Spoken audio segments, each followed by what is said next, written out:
Okay, this is Mike Merlin Means, Merlin Public Media, and tonight we're doing another episode of Talkin Shit with Merlin. And with us tonight is Tommy Perez. How you doing, sir?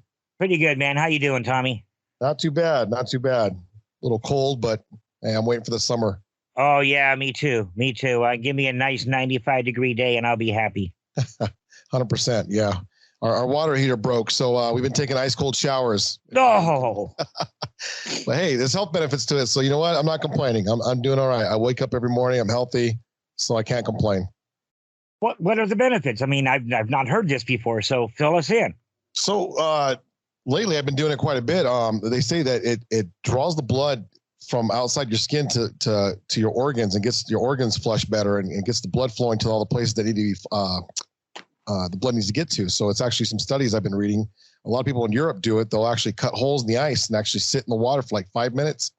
And it just, you feel refreshed. It wakes you up. It makes your heart pump. And it brings all the blood to the right places, I guess. So I've been trying it. And it actually feels good. I felt better. I wake up better. I seem to be better in the gym when I'm working out. It just seems to be really good. So It's interesting. I'm not sure how true it is, but it seems to be working. So people, You know what? Just like anything else, if it works, do it. For sure. What's going on in the world out there, man? Nothing much, man. I just been staying busy, coaching basketball, junior high. Just had our tournament this weekend and we lost.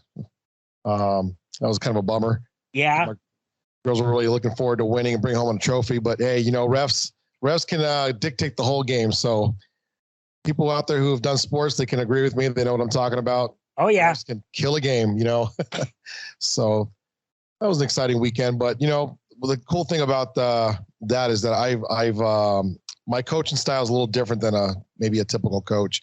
You'll never see me yelling. I'm not a screamer. I don't yell. I don't belittle.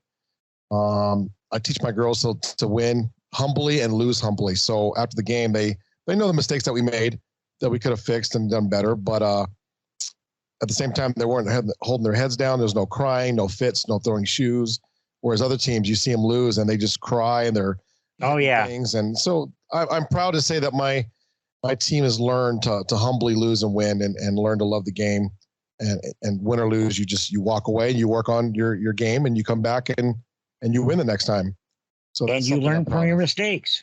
100%. So I'm really proud of that. We created a very good family atmosphere, team spirit kind of deal. So I'm proud of that. So, win or lose, I've accomplished my goal this season with them ladies. And you're going to pick up again next year, I'm assuming? Yes, sir. I love it. It's a passion of mine. I also do track for the junior high, and then I do cross country at the high school. And it's just a joy working with these kids, and just being there for them and building relationships.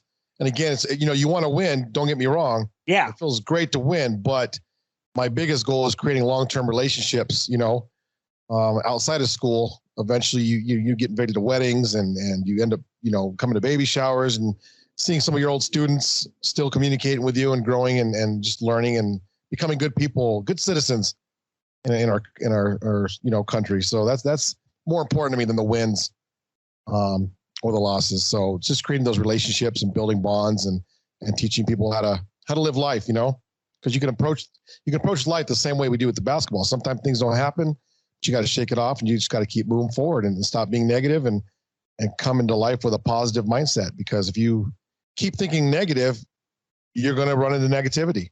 Oh yeah, man. So that's, I was listening to, who was it the other day? Steve Harvey. He made sense of it. He's like, if you wake up in the morning and you think, this day is going to be crappy, it is. I'm not going to meet people. You won't.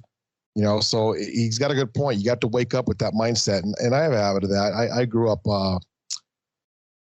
most of my life, I was pretty a negative person. I always had that I was the boohoo guy. I was the Eeyore from Winnie the Pooh. Okay. That was me. I was always, whoa, bother, life sucks. Nothing ever happens for me. And nothing ever did happen because of that attitude, And looking back at it now as a 44-year-old man, I realize why so many people parted from me. It's because I had that drowsy, negative Nancy attitude. And I had to really fix that for myself to make life better. is by thinking positive, and that's something I still work on today. But I'm trying to be that positive reinforcement for myself, for my kids, and for the kids I coach and teach. So that's something I really look forward to doing these next couple of years as a coach. This is what I always thought athletics should be, and what I so seldom saw it actually being. It's win, win, win. Otherwise, you are a losing piece of crap. True. But, Yes. No one improves without making mistakes. It doesn't happen. So you make a mistake, you learn from it, and you go on. That's truth. And the hardest thing of being a coach, especially in the junior high level, because you got 6th, 7th, and 8th graders, okay? The biggest problem, the hardest thing for me is that you have to balance winning, because you're still in a competitive league. So you can't just think about just the growing part. You got to be competitive. Right. But also getting girls in there too, because I coach girls, by the way. Okay. You know that already. So getting the girls in with less experience so they can play, even though they don't have quite the talent. And that's the hardest part, because I'll give you an example. I have 2 girls in particular on my team that these girls are dedicated. They show up to every single practice, whether it's mandatory or not. They're always there, but their talent level's just not there with my other girls. And the thing that hurts me is when I pull them out of the game real fast, they like, coach, like, what did I do wrong? Why am I getting pulled out? What am I doing wrong? And it's like, you think in your head, like, what can I do to lie to them? But then yeah, I'm not lying to them. All right. Let me tell you the truth. It's my fault, because I'm thinking about the win. I'm thinking about the competition, and it's hard for me to filter out how much time do I put you in before we start compromising win. But one student in particular really stood out to me, man. This one really, really, really breaks my heart sometimes. She looked at me, she said, coach, what am I doing wrong? Please explain to me. And when I explained to her, I look at next game, because we had a game we were playing where basically that team never won a game. So we pretty much were going to ride all over them. So I said, I'm going to start all my bench players. You guys are all going to get a chance to play. And she looked at me, she said, coach, whatever's best for the team. Yes. That right there showed me she learned what I wanted to teach, which was family lifestyle, family community, and she sacrificed. She was like, whatever's best for the team, not what I want, coach, what's best for the team. That right there showed me I'm doing my job teaching that, but still it breaks your heart, because they want to play really bad. Uh-huh. But you gotta find that balance between winning and experience, So that's the tough part about being a coach, especially in this grade level. Yeah. Well, younger kids, I mean, the slightest little thing can send them spiraling off. Truth. And I could ruin an athlete's mindset for the rest of their lives. They might never play again. And who knows, they might've been the next female Michael Jordan. So that's one thing I try to emphasize when I talk to them like this. You always got to sandwich a positive between a negative. So you positively reinforce them, teach them the negative, what they're doing wrong, and then reinforce it with a positive. So what I try to do is always say, if I was in your shoes, I would have quit the team. I would have thrown a fit. I would have said, coach, let me play. I'm done. So the fact that you're still here shows me that you want to be here and that you're still learning and you're still growing. And I said, who knows, back in high school, you might be the top athlete. And some of our top athletes now in the 8th grade, 7th grade level might not play at all. So be patient, work on your game, go home and practice every day, and show me next year what you've learned, and that you want to be one of the top players. So it's always got to be encouragement. You got to encourage no matter what. Even with a negative, you got to encourage those kids to come out and dedicate themselves, because you can't fault them when they're coming every day. And some of your key players don't show up to practices and you're still playing them. So they see that, and that's the harsh thing. That's the hard thing, is that, do I bench that girl? She's my top scorer. Do I bench her? If I want to lose, yeah, but that's the tough part. So it's really tough to balance that, man. That's something I struggle with sometimes, is making sure I'm balancing it and not hurting anybody to where their game in the future will be ruined because I benched them the whole season. So that's a tough part. That's hard.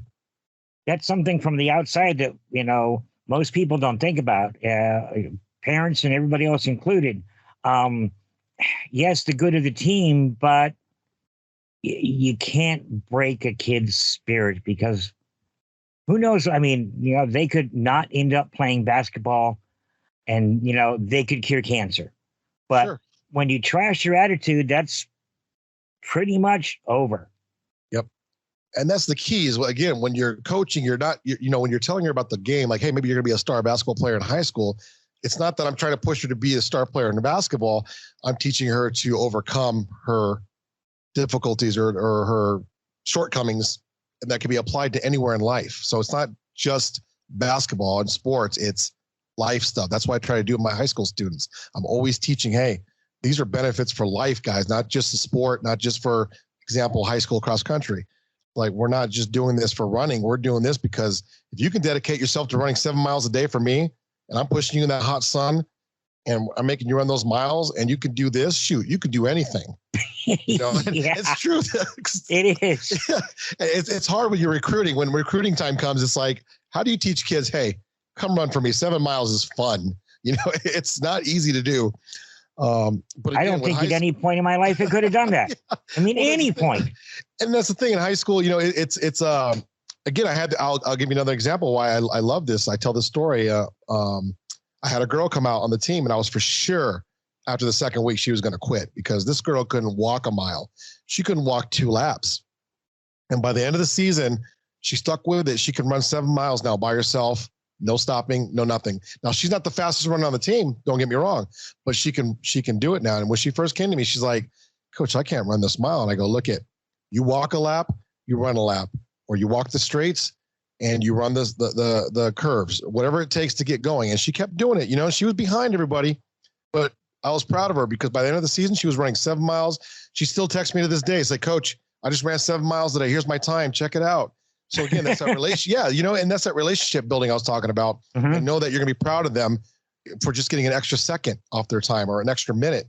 That means a lot to them because now they're challenging themselves to knock that time off. It's not about the speed or being the best runner, but for them, they're getting their personal best and encourages them and makes them feel positive. And that's things they can apply to their real life. Yeah. It's, you know, it's not the thing I saw. I was never an athlete, which you can probably guess. But that's not the way when I was in school that I saw coaches treating the kids. I mean, you know, it was bullying, browbeating, you are worthless, and that's what you ended up with. Yes, for true. Yeah, and that's something that's why for me, because I went through that because I wasn't the best player back in the day. You know, I'm more of an athlete now than I was in high school, but one thing I was proud of with my basketball team this year, I'll give you another example, is that some of those girls who couldn't play, you know, if it was back in my day and the coach would have put me in, they'd have been like, oh my God, why is he playing? He can't play.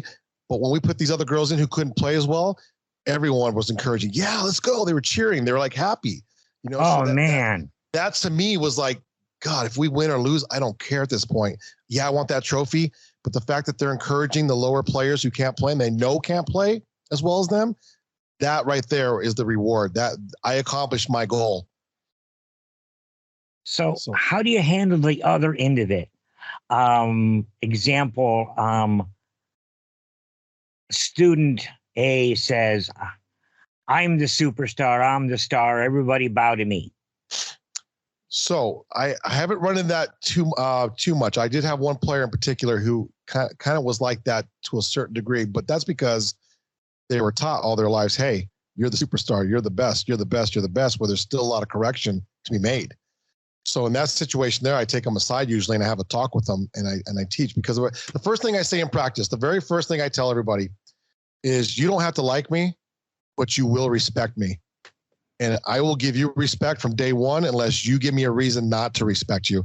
And when you start talking to them at that level where they know, what I've learned is when you know when they know that you respect them from day one and that you have a certain faith in them, they tend to be more honest and more submissive, I guess I want to say to you, because they know that you're understanding them and you're hearing them out. Whereas some coaches will just be like, here's the way it's going to be, take it or leave it.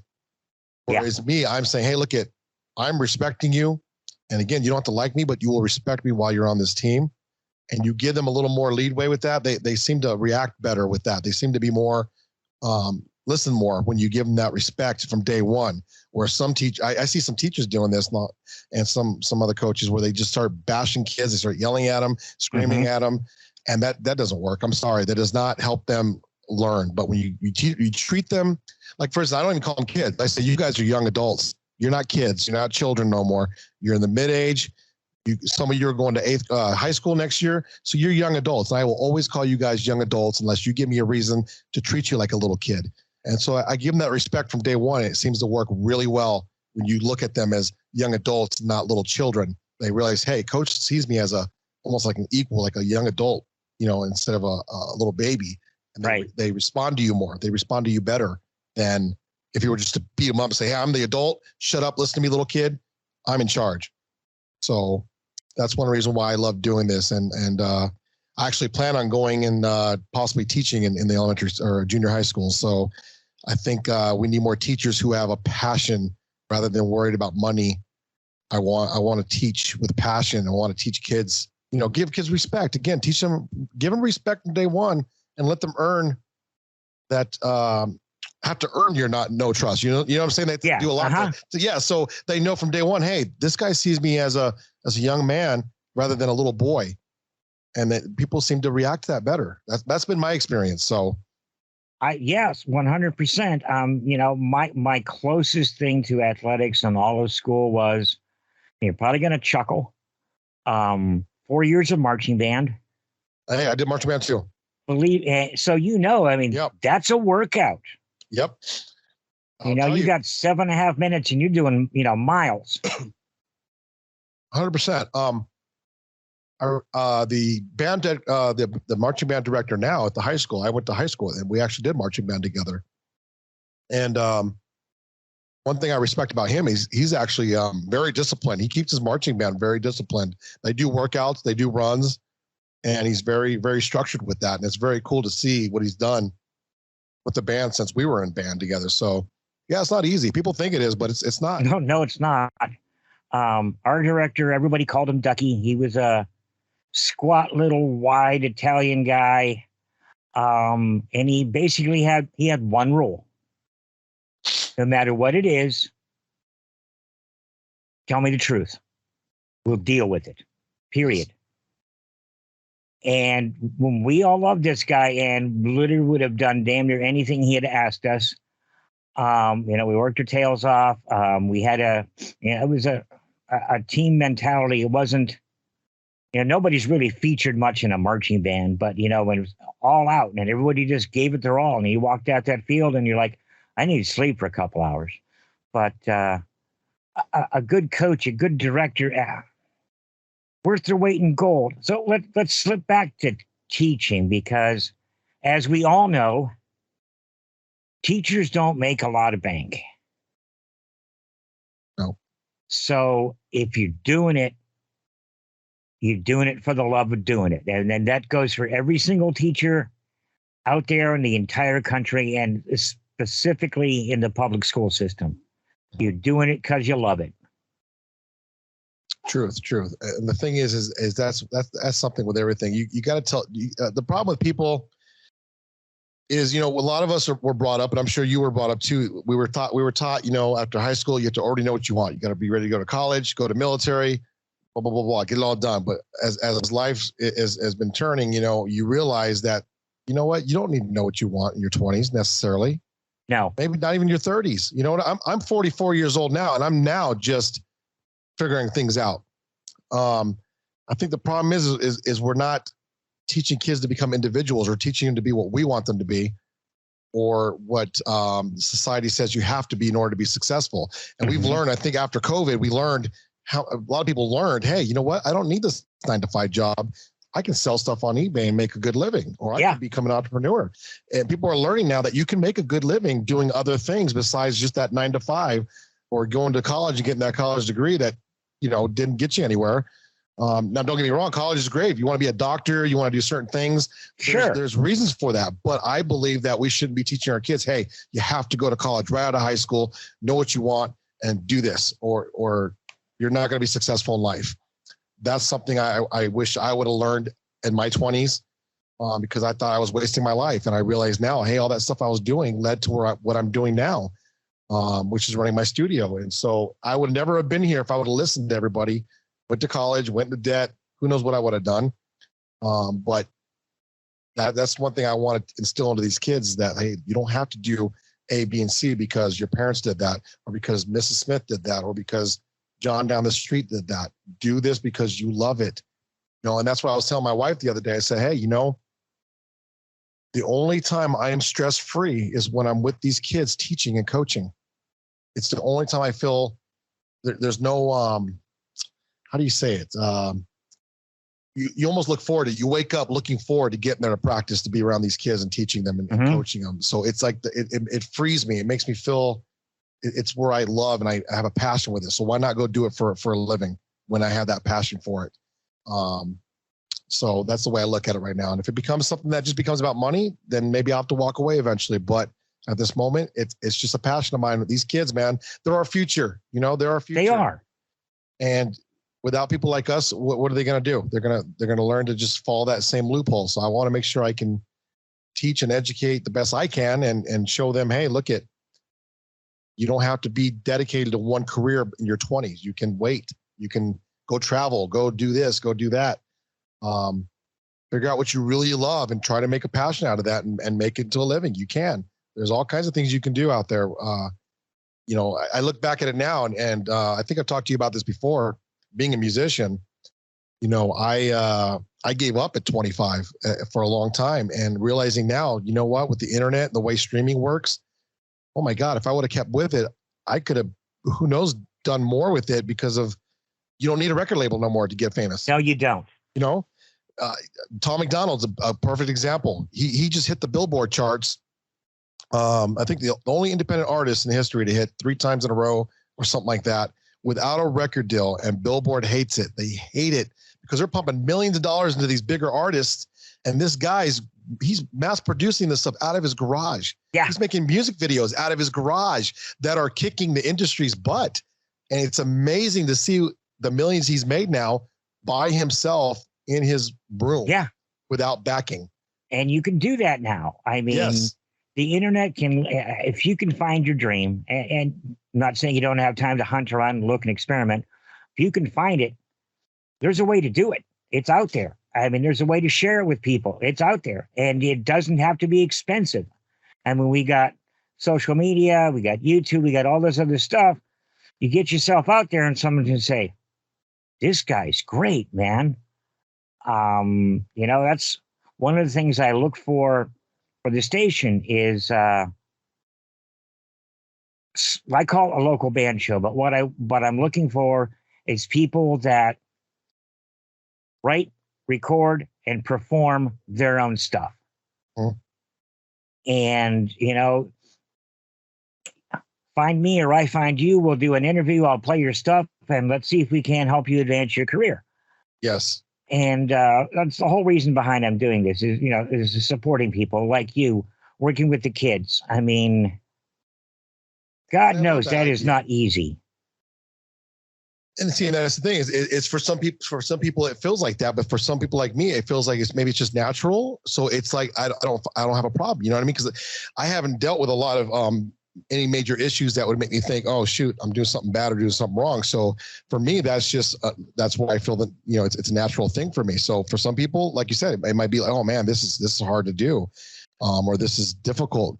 So that's why I think the way I approach it is it's such a love that I don't even see it as a like, man, I'm trying to reach these kids. Oh shoot, this is hard to do because I feel almost like it's like I'm talking to my own kids. I'm just giving them love because I do teach in a school where I coach at a school where there's a lot of kids whose parents, I have a few girls whose dads are in prison.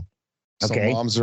Some moms are on drugs. Yeah. And it's like, I might be the only positive reinforcement they have that whole week or that whole month, so that's why I try to be almost like that father figure too, because you never know who's missing out at home, or what's going on at home. So I try to be that loving, listening guy that opens his ears and listens and is always waiting to hear a conversation. So yeah, you can't see somebody else's pain until they show it to you. So exactly. You treat everybody like they've got something back there. It's a little dark, and you can be some light for them. Sure.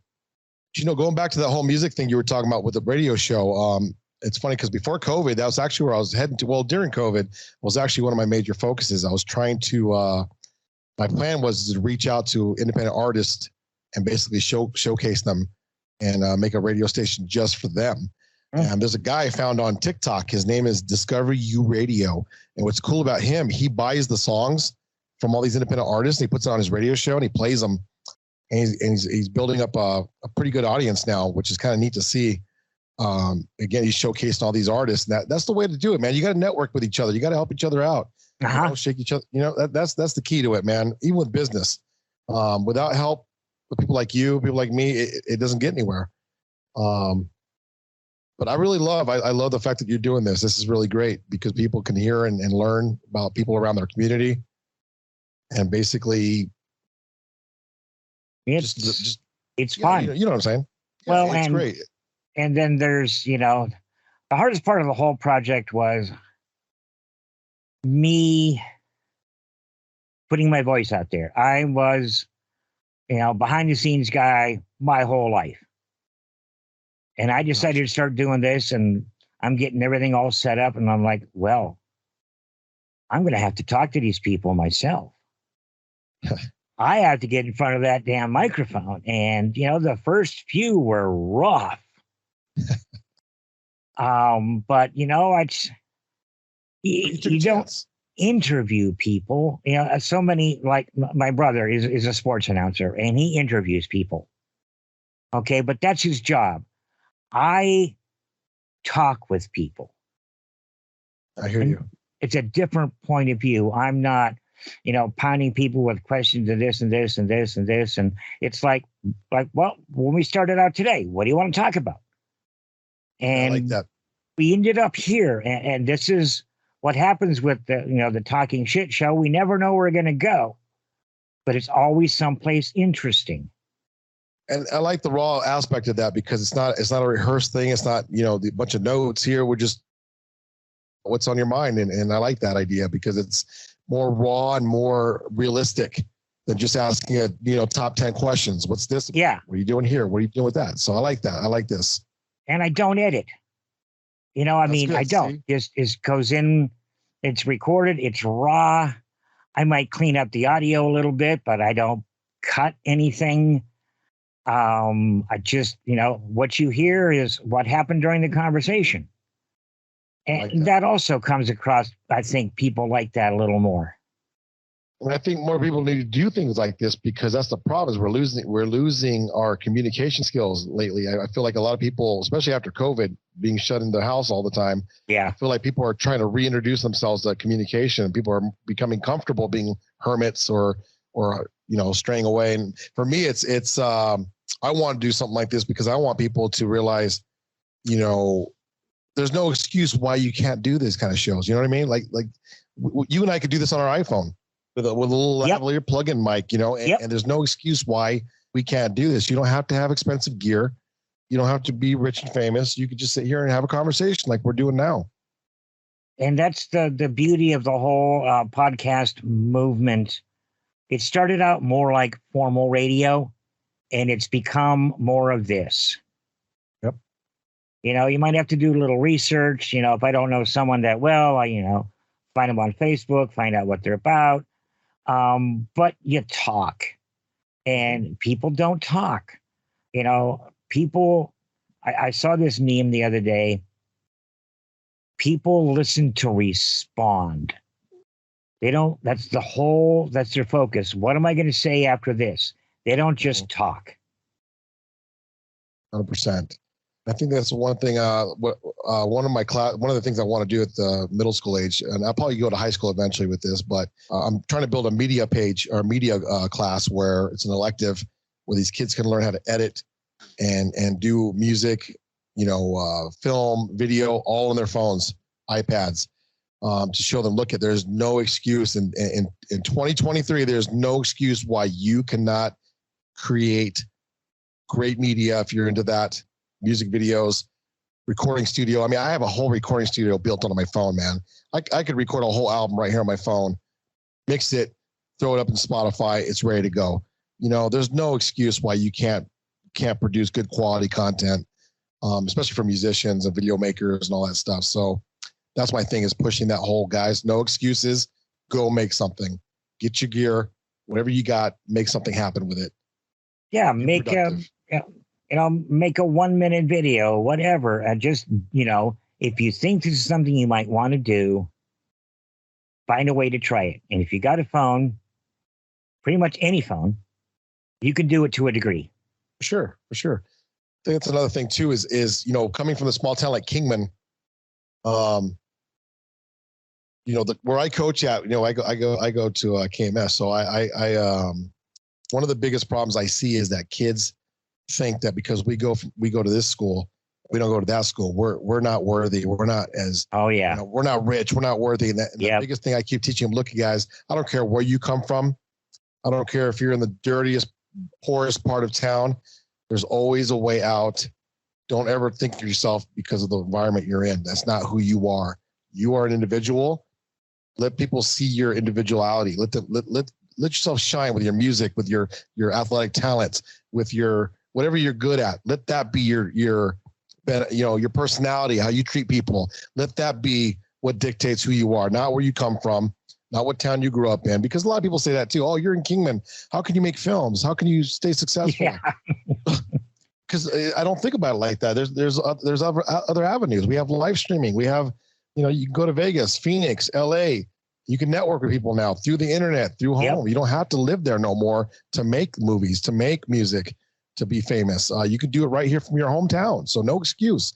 And that was one of my biggest things, is trying to find artists who are in their bedrooms hiding from the world, terrified to let themselves be known because, I'm in Kingman. I can't be a rapper. I'm in Kingman. I can't be a filmmaker. I can't be a writer. I can't be this. I'm in a small town. Who cares? Stop limiting yourself. That's one of my biggest things too, is just teaching these kids to stop thinking about your surroundings and just make something happen. With your attitude, your mindset, and just use your skills. It doesn't matter where you come from. Yeah, find your dream and follow it. Mine. Exactly. My childhood dream through into high school and college was to be a lighting designer. And then life kind of got in the way. And sometime in my mid-40s, I started working on projects here. 2 or 3 failed community theater projects, a successful one, saved money, bought my rig, I've done orchestras, I've done metal, I've done all kinds of live stuff. I enjoyed it, again, I can't do that stuff anymore, but I got to do it. And, now somehow, some way, if I can get myself portable again, I'd like to volunteer at the high school and teach lighting design. Sure. Or something like that. I worked with the community theater here for from their first show, where we had 4 lights and a spotlight, and I was running lighting and sound and audio cues, and one guy. But sure. Find a way to do it. I forget. There's 2 high schools in Kingman. Yeah, well, there's 3 now. Oh, okay. The one, I can't even tell you, other than somehow I got to the stage going through a cafeteria. That would be Kingman High School. Okay. That stage is epic. Isn't it? It's got, I had 14 lights in my high school auditorium. This place, it's got light pipes and drape pipes and just everything. Just that I'd have killed for that stage for most of my life. Get out there, figure out what it is. Talk to the drama teacher. Go sit in there and see if they'll let you, because I'm going to drift into lighting. You can't just learn it from a book. You got to play with the lights. And as long as you're in school, you can learn to play with the lights. That's true. You volunteer, become part of the crew. Even if you're not part of the running crew, become part of the setup crew, the focusing, and learn how that works. And, You can go from stage lighting to concert lighting to touring the world. I turned down that chance. This is my sad story. Went to Pittsburgh to see Mahogany Rush open for Kansas. Okay. Don't much care for Mahogany Rush. Loved Kansas at the time. Got lost getting out of Pittsburgh. This is in the CB days. Fired the thing up. Got directions out of town from the DeCesar Engler production company. The guys that did the lighting and sound for the show I just watched. Nice. And, I said, well, I noticed this, this, and this. And they're like, how'd you notice that? I'm like, I don't know, man. I just did. They're like, okay, Monday, come down, sign up for an apprenticeship here, and you've got it. It's a done deal. And instead, I worked longer on my degree, which I still didn't finish. So yeah, that was, God knows where I'd be right now. But, if you're pursuing your dream and you've got the eye for whatever it is, someone will find you. And don't be a dumbass like I was. Grab that and go. Yeah. No, I hear you. And that's the thing too, is I try to emphasize, I know it's all about money and stuff, but don't just, people need to realize that you can find a passion and at least just do it. If you have a passion for it, do it. Don't think about, am I going to make money from this? Am I going to be rich from this? Do your passion. And then from there, say, how can I use this as a career? Can this become a career? Because almost anything you can think of today can become a career. So don't limit yourself because you think, oh, this is just fun. It can't be a career. There's no way. And that's where I think people need to realize that it's have fun with it, love it. I watch an entrepreneur named Gary Vee online a lot, and he talks about how, how many lawyers and doctors he's met that are miserable. They're making tons of money, more money than you and I will see, but they are miserable. And he always asks them, why'd you do this? Mom and dad said to. Mom and dad said to. Uncle and auntie and great uncle and great aunt were doctors or lawyers. So I had to keep up with it. They are miserable, man. Yeah. I've met people too who made a lot of money, and they're just miserable people because they really wanted to do A, B, and C. But mom and dad said, no, you got to do this to be successful in life. And they're miserable people. And it's truth. Money will never get you happiness. I don't care. I have a friend, and I won't mention his name, but he played for the NFL for I think it was about almost 10 years, because he did UFC too, or UFL or whatever that is, the little side league. But he thought by going into that, making all that money, I mean, his first paycheck, I think he said was like $4 million, and he thought that was just the world to him. But it's all gone now. It's all gone. And he realized now that it wasn't the money wasn't satisfying him. The money didn't make him happy like he thought it would. He missed out on a lot of opportunities with family and relationships because that money was more important at the time. Realizing now that relationships were more important than that money. But I mean, don't get me wrong, $4 million would be nice. I'm not gonna lie. No, I could do a lot with that. I would enjoy myself, but at the same time, if I go the rest of my life making minimal money, but I'm satisfied and happy where I'm at, that right there is good enough for me. And I never understood that. It's funny because I think about my dad. He passed away about 4 years ago, and I never knew this, but I looked at his degrees not too long ago, and I saw that he had a bunch of stuff for like laser technology. He was in the military. He had laser technology degrees, satellite, all kinds of stuff where he could have gone somewhere else and made tons of money probably, but he chose to be a truck driver. And I used to not understand that when I was younger. I go, why did you just stick to being, to me at the time, I thought it was just a bum job. Like you're being a bum driving a truck, making a minimum wage for what? And I realized he was happy doing that. He was satisfied. And then I look back at it. I go, you know what? I never skipped a meal. I always had clothes on my back.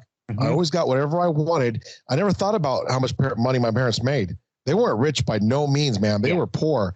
But I look back at it going, you know what? I never questioned if we were wealthy or not, if we had money or not. I just knew I had what I needed. And to that, I can respect that going, you know what? My dad worked for what he loved. and he supported me. So what do I have to complain about? Yeah, not a thing. What better life could I have because I had riches? I could have had a better life. No, I learned good work ethic because of him, and I learned that's not about the money. It's about your love. What do you love to do, man? Have a passion, because if you're making lots of money and you hate it, you're going to have a miserable life. Yeah. Again, you'll have the money. It's great, but I don't want to be miserable, man. I want to be happy. I want to die happy, man. You know, I want to be satisfied. So my dad worked in the mill. Didn't finish high school, but like you, we had a roof over our head. We had meals. We had most everything that, we need. We had everything we needed and a few things that we wanted. And it wasn't until, I knew mom and dad could not afford to send me to college. Okay. So I started looking into financial aid and all of your parents' income is displayed on those papers. And I did not realize, I honest to God did not realize that we were poor. Not sure. By everybody's standards, we were poor, but never missed a meal, always had warm clothes, all the essential stuff. I mean, it was always there. And, I'm not working hardly at all right now because, it comes back to that whole ugly health thing. But, we don't make a lot here in this house, but we got the house, we got the utilities are on. I've got my internet. Everything is going on. We garden, we're happy. That's what it's about right there. You said the word right there, happy, satisfied, and that's something I've always appreciated about my wife, is she has been with me through our poorest of poorest times. And then we went to India. I think I talked to you about this last time I was on the show. We went to India a few years ago to film a film, and staying there for about 2 weeks, I realized, I go, you know what, babe? I go, we are rich compared to these people right here where we're staying at right now. We are rich. Yeah. We are millionaires compared to what these people are going through. So when I came back, I had a completely different approach in my life. I had a more appreciation for what I had already. And I realized, wow, I am doing well compared to some people that I met up there in that country. Yeah. So I can't complain. Who am I to complain when these people are pooping in holes in the ground? Yeah. That right there humbled me a lot. I remember walking into people's houses and they're like, oh, no, because usually you take off your shoes to go in their houses. And they're like, oh, we know you don't do that in your country. Come on in. You do what you normally do. And I'm like, no, I'm going to respect your house.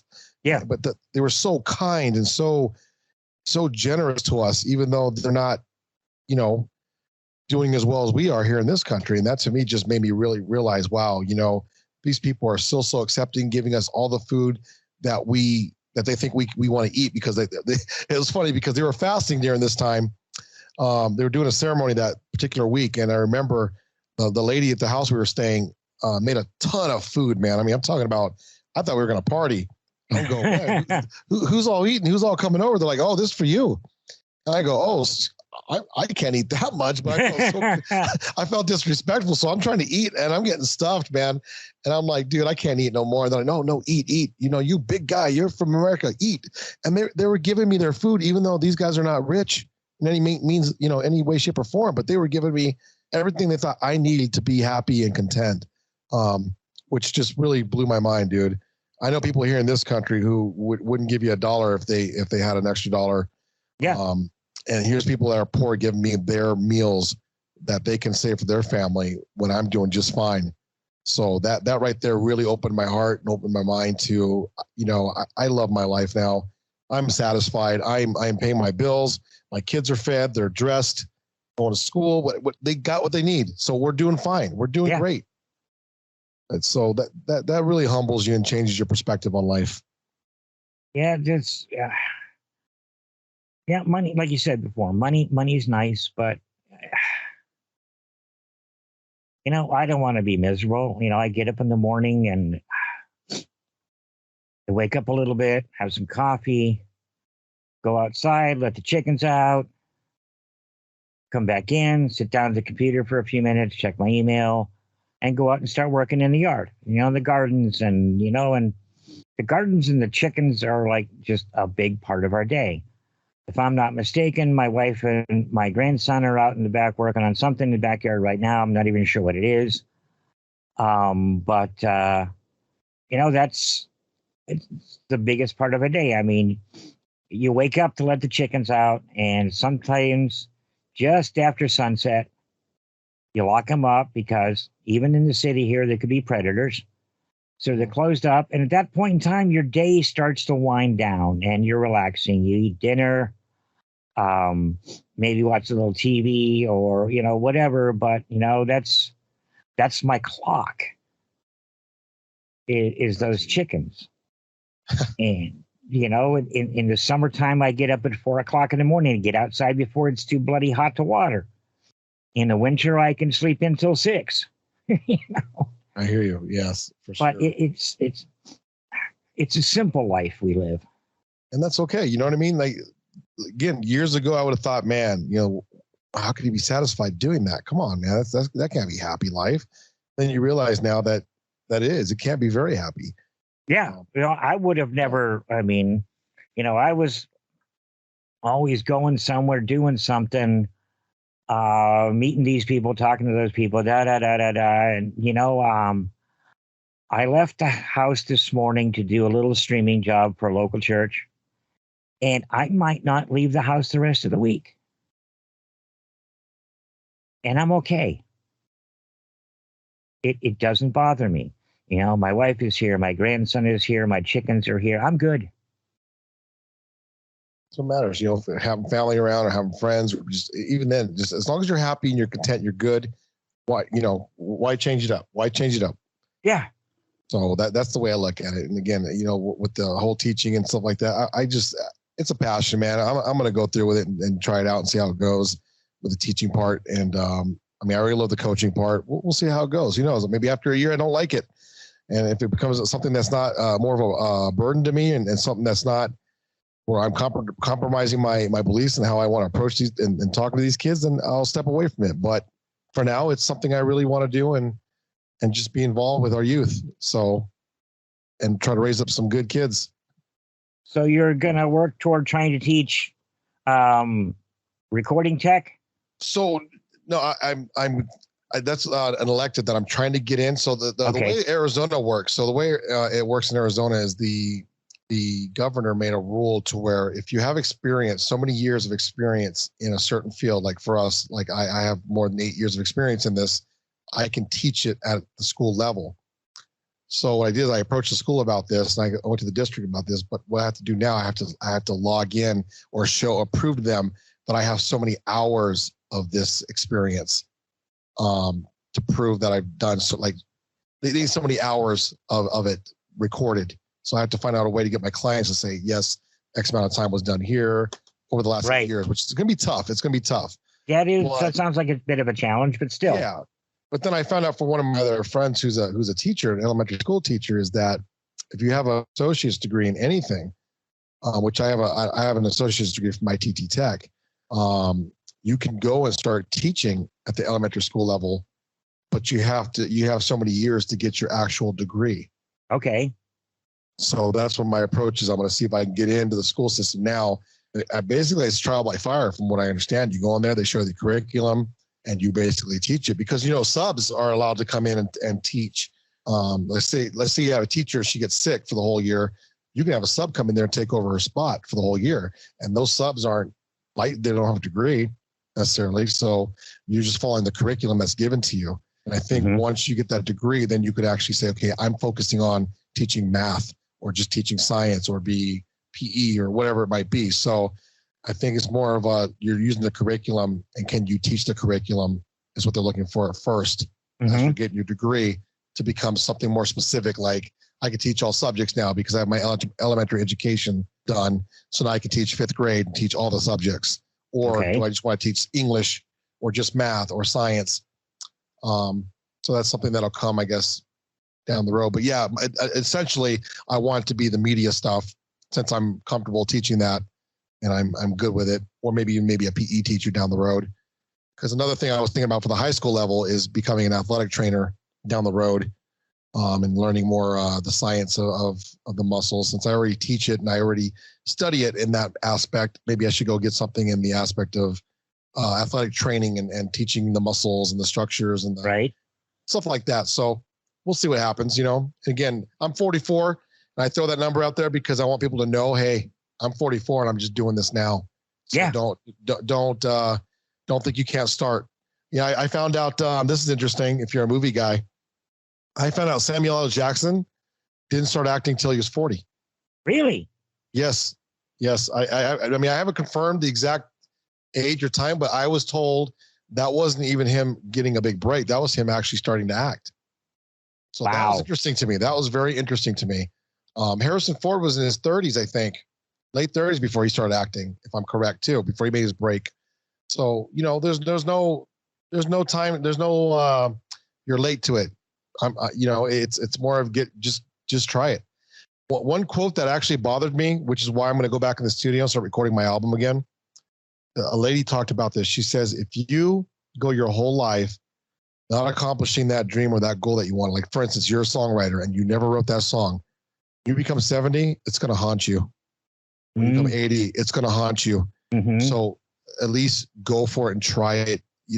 I'm not saying I'll become famous because of it, but at least get it done. For me, that's truth, because I stopped recording my album when I was about 24, 25, and it has haunted me every day to this day now when I'm talking to you now, because it's something I didn't accomplish. I didn't finish it. And to me, that's something I need to finish before I die. And I'll feel accomplished. Even if I don't do nothing with it, don't make no money from it, don't become famous on YouTube, whatever. I want to finish that album so that it doesn't haunt me to the day I die. Yeah. And when you get that done, bring it over here. We'll do another talk. We'll share it and help get it out there, because who knows? 100%. And I'm not bragging, but it's pretty good stuff. I think you'll love it. I'll send you some samples here when I get a chance from songs I did finish. Okay. Back in the day. So, again, it's just one of those things like, hey, you know what? Never too late to start and get back into it and get that. I've produced plenty of stuff for other people and produced other music. That's been fine. But as far as my stuff, I have never finished it because I just, like I said, life gets in the way. Yeah. Or you get discouraged and like, you know what? Maybe I suck at this. Maybe I'm not that good at it. And now I look at some of the stuff that's playing today. I'm like, you know what? That's #1 song right now in the country. My stuff come on, my stuff has to be good if this is #1, So I know I'm not that bad, man. I was like, come on, if that's #1, my stuff should do pretty well on the streaming market. So we'll see what happens. What's your style?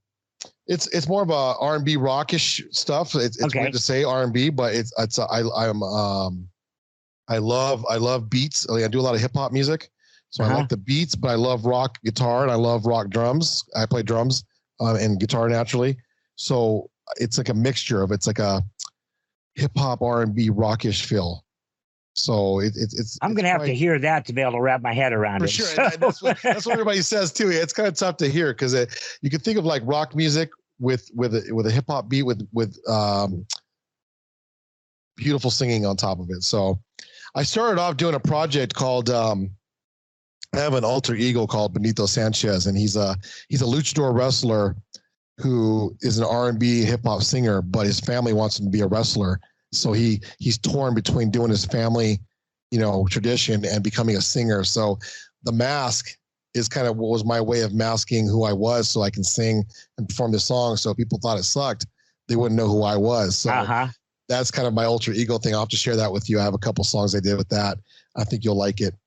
And that style is more like like a Bruno Mars kind of thing. A lot of piano-y, singing type music, pop, a little bit more R&B, dance, stuff like that. So I have a passion for everything. That's the thing, is back in the day, if you probably know this too, years ago, you had to pick one genre. You were either pop or you were just country or you're just rock. And now you got guys singing country. There's country hip hop out there. Yep. I'm finding these guys. I'm like, wow, this is some good stuff. But back then, you just... Oh, no, you had to fit the niche, man. Yep. Well, that's because you had to get it past the record company. Yep. And now it's great to know that, what, if I want to do a country song, I'm going to throw a country song on there. Yeah. If it's rock, I'm going to throw a rock song. So my album's going to be a little mixture of everything, man, because I love rock. I mean, rock is my heart. I grew up playing rock. alternative rock. So, Bush, Pearl Jam, all of them were my favorite bands growing up. But I also love Stevie Ray Vaughan. I love blues. And that's so, yeah. I mean, I used to sit there when I first started playing guitar. I purposely bought the same size strings as Stevie Ray Vaughan, put them on my guitar, and I played them, and I wanted my fingers to bleed. And I figured if my fingers don't bleed, I haven't accomplished my goal. I'd go outside to where my fingers would get really cold, so that it would hurt more and hopefully like cut open and start bleeding, because I thought I wouldn't accomplish becoming a great guitarist unless my fingers bled. And I tried really hard, but it never worked. But I still got calluses, so that's good. Oh yeah, yeah, gotta have those times. Yeah, so I love all types of music, man. And in today's time, like I said, I'm making this album for me. If you like the music, you want to buy it, hey, buy it. If you don't want to stream it. But I want to finish it so I don't feel that like I said, that guilt and that haunting for the rest of my life. So that's something I have to accomplish and get done. I bought my first computer, and it had, a whopping 4K of RAM. I'm aging myself. But the reason I got into computers was that I wanted to write non-chromatic, completely digital music. Okay. And haven't yet. It's still back there. And it's so much easier. I mean, synthesis. I mean, you can go out and download 9 free mock analog digital synthesizers all over the internet and start doing it. Yep. And one day I'm going to sit down and I'm going to go back to that. I have these weird sounds in my head that I can't make happen in anything in a traditional instrument. And, I like the really early electronica, Wendy Carlos, Suzanne, I can't remember. They called her the diva of the diode. She was an early electronic musician. And are you familiar with Doctor Who? Yeah. The original music was written by Dahlia Derbyshire. Okay. And you know that she is not credited on a single episode of the show. That's interesting. She was told to make these kind of sounds, and all the credits go to BBC Radio something or other, and she gets no credit. But those of us who are early electronic geeks, we know her and some of her other work, and she was a great. But one day I'm going to have to feel it. Sure. Have you ever heard of the girl? She goes by her name. She calls herself Lights. She's got some electronic music. I like it. It's kind of a cool feel.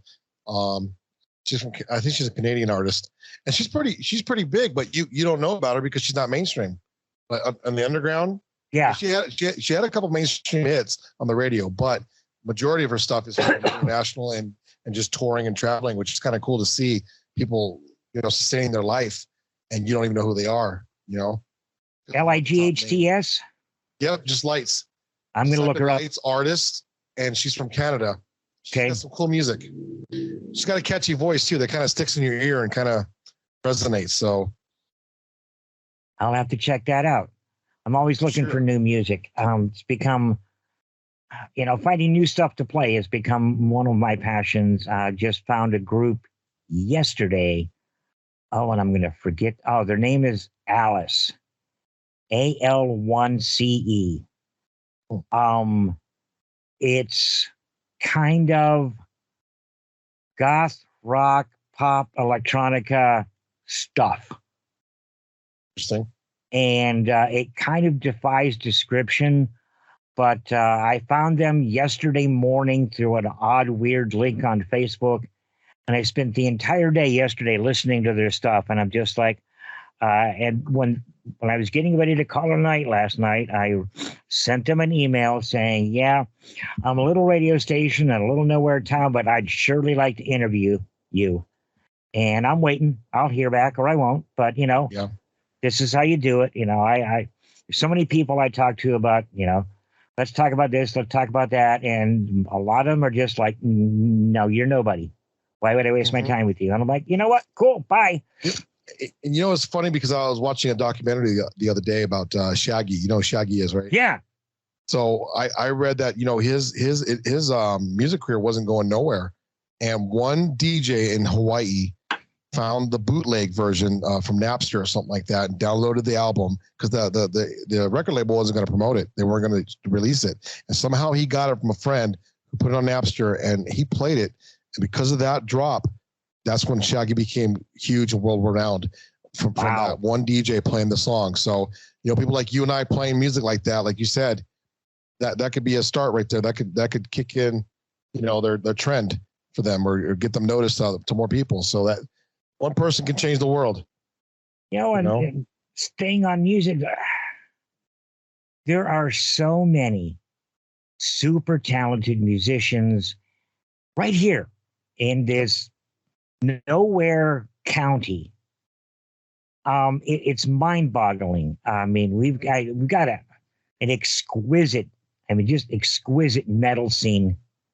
If you're into metal, I used to metal concerts are my favorite to do lighting because for sure it's a family. Yes. I mean, there's no my band's better than your band. No, it's like, hey, this band is playing tonight, so everybody else it's not. They come and they support them, and it's beautiful. But the arts are just they're not seen here. I used to love. We used to have the House of Sound here. I don't know if you remember that in Kingman. I don't. House of Sound, and it was a concert hall. We had a concert hall. Brandon Dubeck used to own it, and I used to love meeting He brought Testament in one year for his birthday. That was his birthday gift. He brought Testament in. And, you hear these guys playing this metal and all this music, and then you see them behind the stage, and they're the coolest, most down-to-earth, family-friendly people you've ever met, man. And you're thinking to yourself, with all the chains and the leather, they're thinking, man, these guys are going to be like mean jerks. They're some of the nicest people you'll ever meet in your entire life, man. Treat you with respect. They're really fun to hang out with. Some of those guys were crazy when they started partying and stuff. I'm not. But man, those guys get crazy. But that was fun to run lights for them because I'm a musician, so I can you can kind of time where certain breaks are going to happen. And you had no rehearsal. It was here's a song, let's go. Just don't do any strobe lights here in this part, or don't do strobes around in front. And boom, you just start hitting those lights. I used to love that, man. That was fun. That was a blast. My first metal gig in town here was at Lazy Harry's. And if I remember correctly, and he'll correct me if I'm not, I believe Gage Vickers was a promoter. And there was like, I don't know, 5 bands in 4 hours. So, the lighting guy just sits on his butt on changes while the sound guys are running around reconnecting everything. But at the end of the night, he comes up to pay us and he's like, that was really great. And I'm like, thank you. He goes, do you listen to metal? I'm like, not really. Do you even like it? I'm like, well, not really. Not my thing. He goes, you were on all night. What's your secret? And I'm like, yeah, I ain't giving that away, man. But as I did more gigs, and I did a lot with the metal community, I did just a bunch at Sporties and what's the other one with the outdoor stage in the back? Yeah, no, I'm talking about Black something. Oh yeah, Blackbridge. Yeah, I did a lot of Brewery. gigs there. And these people are just, what you see is not what you get. I got you. Yep. Seen people just like slammed in the middle of a pit, and 4 people helped them up and like, you okay, man? And you go right back.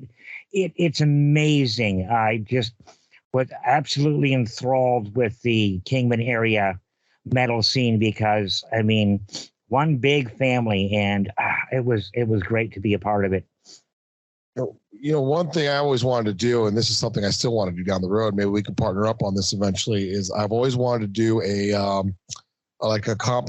compilation album where we find like the top 10, 12 undiscovered artists and basically call it something like unknown acts or some kind of like not unknown acts, but like I want to call it, I don't want to call it lost talent, but basically things that, you know, like you were saying, there's artists who will never be heard outside of a certain area, Right. because they're from a small town. I would like to bring people out of the world, whether it's rap, whether it's rock, whether it's whatever. Come out, let us do a photo shoot with you, let us shoot a music video with you, and let's record this song, and then put it on a compilation album and put it out there and see what happens, and just kind of love and make them feel like I'd a rock love star to be for a part of that, man. I'd love to be a part of that. Yeah, that's something. I had a few acts coming here, and we started doing that, but then they end up flaking over time because they're either too scared to commit to it, or they're just naturally flaky. So that's been my issue, is trying to find someone committed to actually doing it and going all the way through.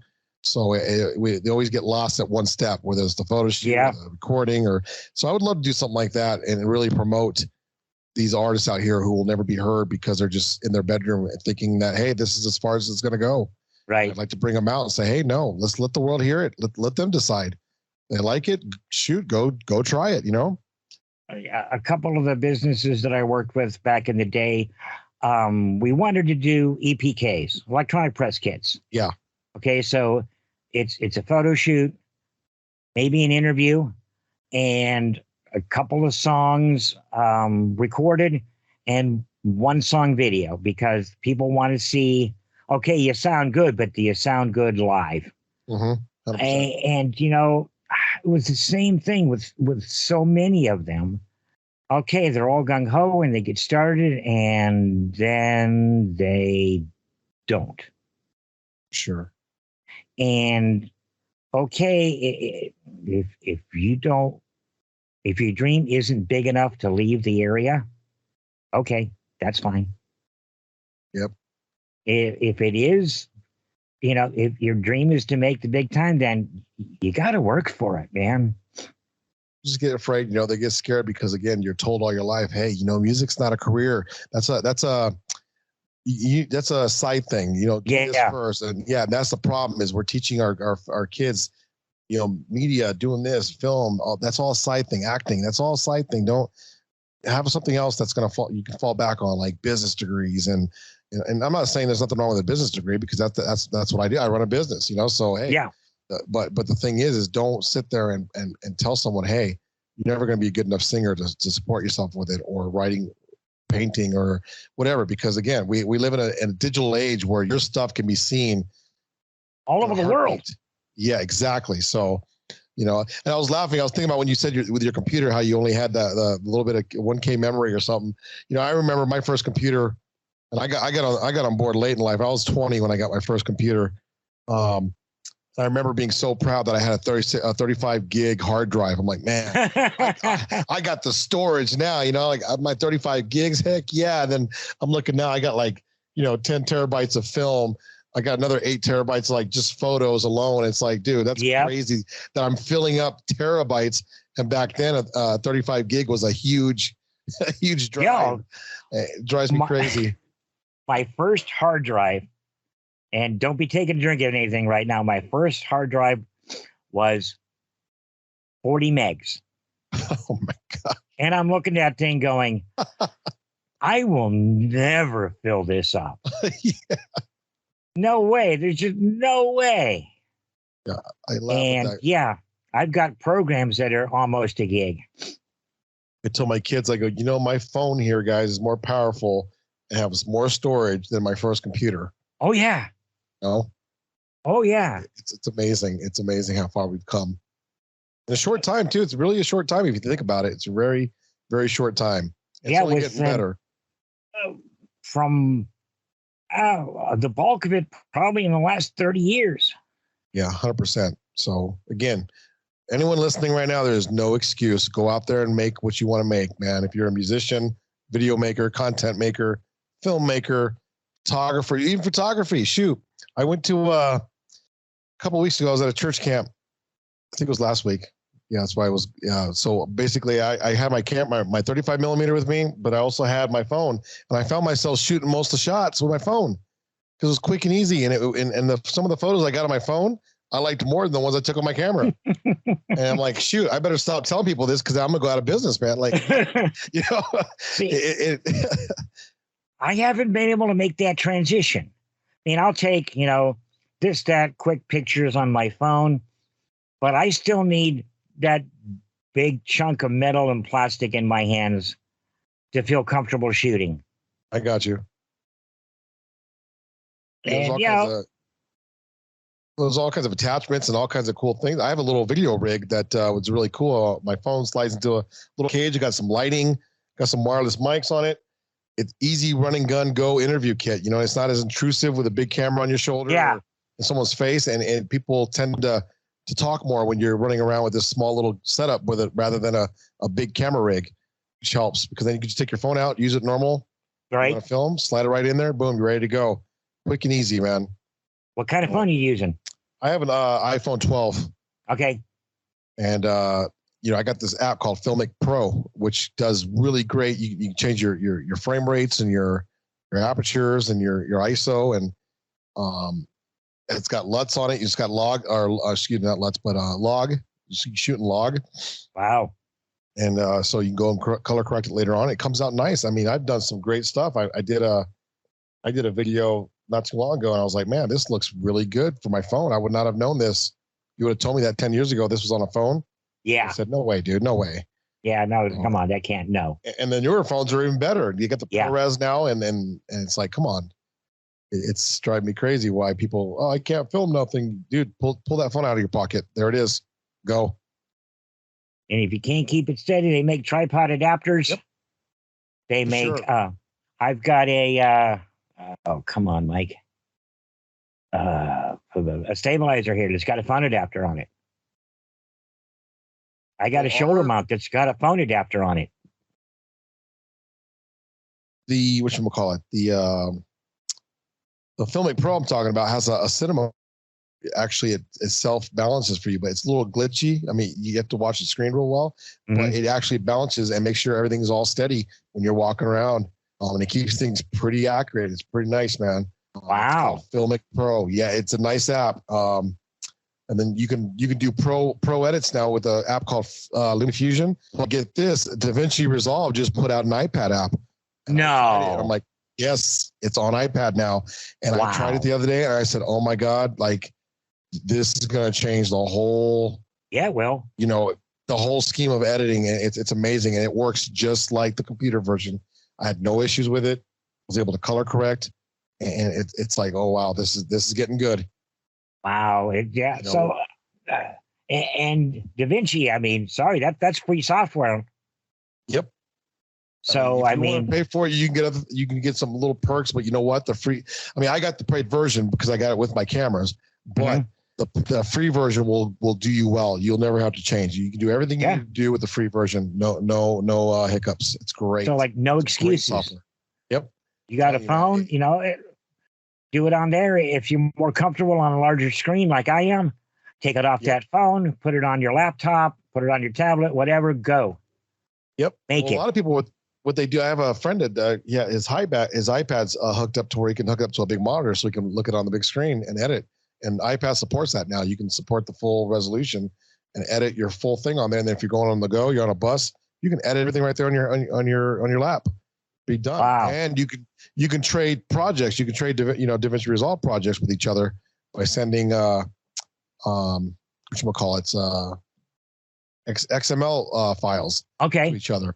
And then you can open it up in your program and finish editing it or do audio on top of it or whatever you need to do. So it's just getting much easier, man. And it's great. I love it.